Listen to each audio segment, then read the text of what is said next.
खेत पर सुखद धूप के नीचे एक किसान खेत जोतता है। उसकी भौहें अनकहे चिंताओं से तनी हुई हैं। शांत दृश्य टूट जाता है क्योंकि एक बड़ा बाघ झाड़ियों से निकलता है।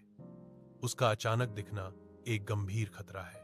किसान के चेहरे पर गहरी दहशत छा जाती है, लेकिन जल्दी ही दृढ़ संकल्प की एक झलक दिखाई देती है जो उसकी निगाहों को मजबूत करती है। अविराम धूप में एक बाघ खेत के किनारे से देखता है जब एक किसान अथक परिश्रम करता है। पसीने की बूंदें उसकी भौहों पर रास्ते बनाती हैं। बाघ किसान की मेहनत को चुनौती देता है। तुम इतनी मेहनत क्यों करते हो?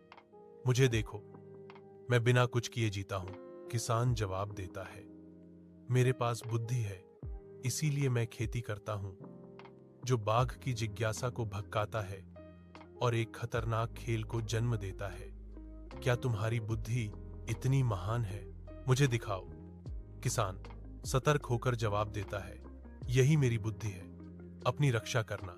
एक किसान गांव में दौड़ता हुआ आता है। उसका चेहरा चिंता का मुखौटा है क्योंकि वह चिल्लाता है, एक बाघ गांव के पास है, हमें कुछ करना होगा। गांव वालों के चेहरों पर डर दृढ़ संकल्प के साथ घुल मिल जाता है।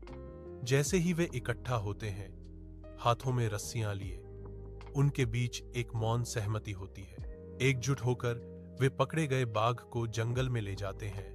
किसान की आवाज कृतज्ञता से गूंजती है, धन्यवाद सभी को, आपने साबित कर दिया है कि हम अपनी बुद्धिमत्ता और एकता से किसी भी खतरे पर काबू पा सकते हैं।